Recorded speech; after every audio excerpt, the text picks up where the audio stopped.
Dear ladies and gentlemen, welcome back to the analysis of YOLENO TV. I hope you're well from wherever you're watching this channel. I'd like to start by appreciating you so much for making this channel grow.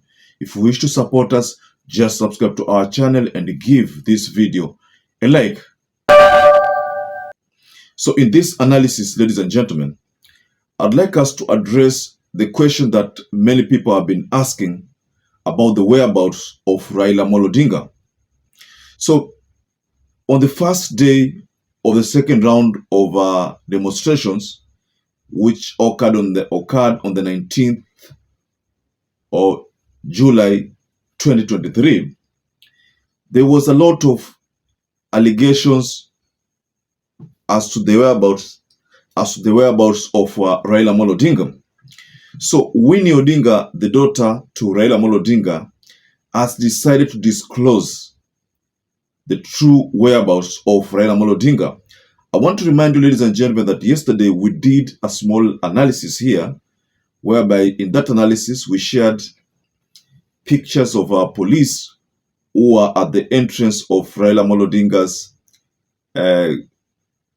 home in Nairobi.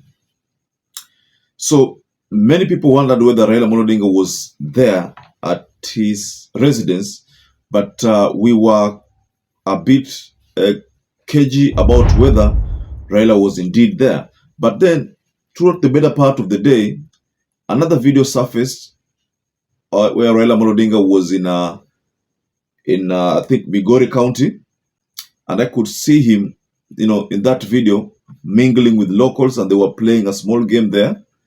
And that was RAILA Odinga. So the better part of the day, questions have been thrown to the media, people asking where RAILA Odinga is. Someone went to an extent of saying that RAILA Odinga has been missing for almost 1 week from the public limelight.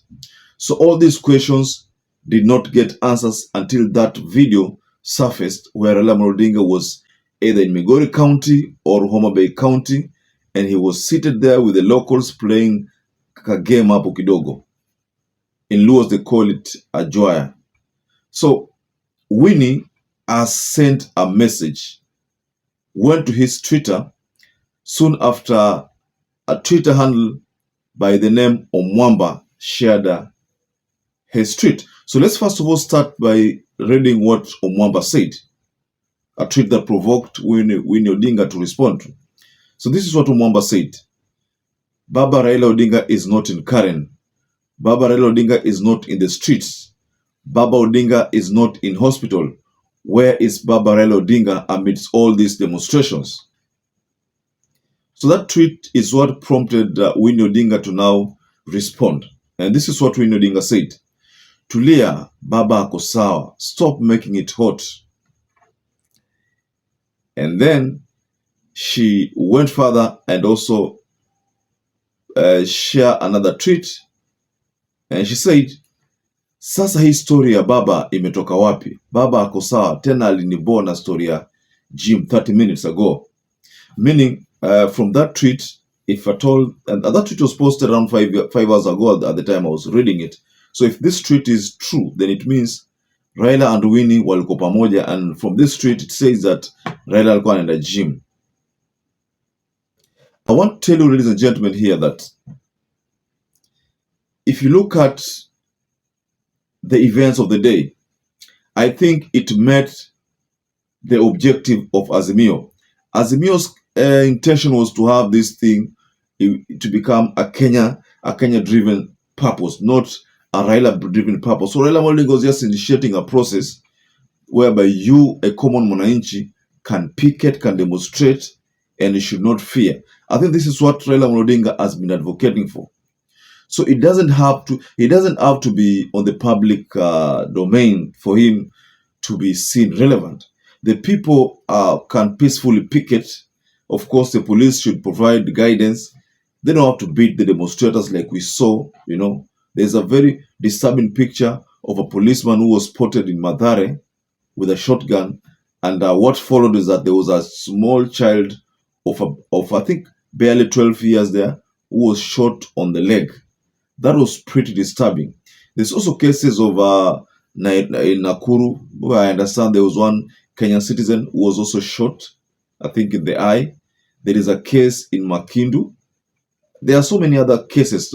In total, it's alleged that around 6 Kenyans succumbed to gunshots, which is not a good thing for this country. But that's what happened. So this question as to where Raila Odinga is, I think this should not be pegged on whether this demonstration is successful or not successful.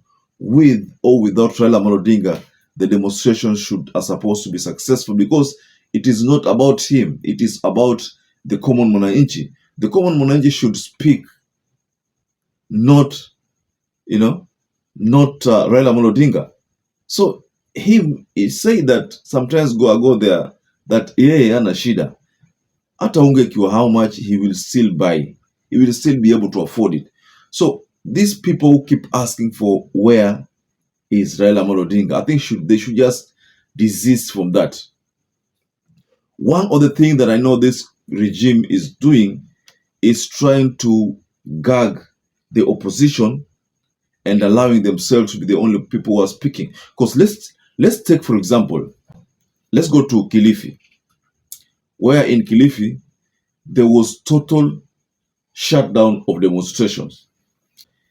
The MPs there could not even do peaceful picketing, just walking in the streets with the people. They were arrested simply because of walking. If you go to Mount Kenya, Ndindi Nyoro, you realize that Ndindi Nyoro was given time to talk to the people. He could address the people. There was no tear gas. If you look at the case of Kakamega, Cleophas Malala, who is the Secretary General of UDA, he organized an anti-demo, also another protest of anti-demo protest. There was again no tear gas. They were allowed to speak. If you look at the case of Nyaribari Chache, whereby that's MP Jihanda, also he was allowed to speak to the people. There was no tear gas. There was nothing like running battles.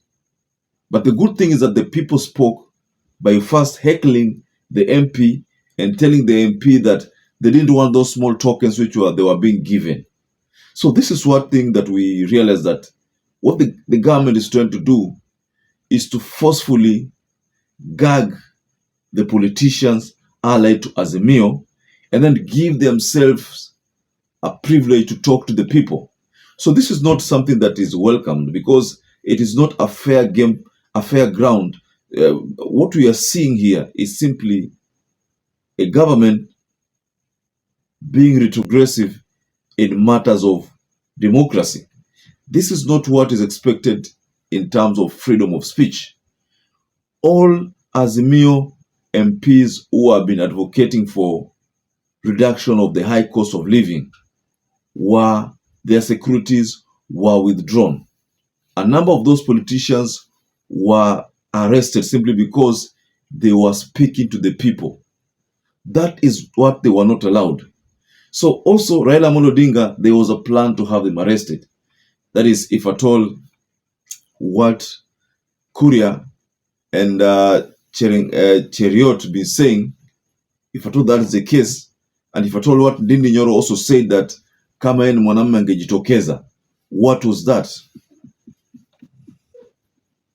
Raila Odinga is an institution, and because of that, he's supposed to be respected. The reason why people like Ndindi Nyoro can now speak freely is because of those struggle for multipartyism, struggle for freedom of speech. Back then, Ndindi Nyoro was not there. What has Ndindi Nyoro fought for in this country? What has the MP Jihanda fought for in this country? What has the MP Arama for Nakuru, I think Nakuru MP, what has he fought for? Those people I've mentioned have not fought for anything. They haven't fought for anything. But Raila Odinga has put his life on the line for Kenyans. So as to why people are now still worried about where Raila Odinga is in, because he's the only person now people can trust. So perhaps that's why Kenyans are asking left, right, and center about the whereabouts of Raila Odinga. But Winnie Odinga has told people to relax. He is safe. And 30 minutes ago, at the time I was She was sharing this tweet. I had gone to the gym, and that is all about what we can say about the whereabouts of Raila Odinga. But Winnie has confirmed that he is indeed around. So, ladies and gentlemen, kindly tell us below the comment section there what you think about this comment from Winnie Odinga. And also, I'd like to urge you to please don't forget to subscribe to this channel. Give this video a like. Don't forget to hit the notification bell so that every time we upload any video, you will always become the first person to get notified. Ladies and gentlemen, stay safe, stay blessed until we catch up again in our next analysis.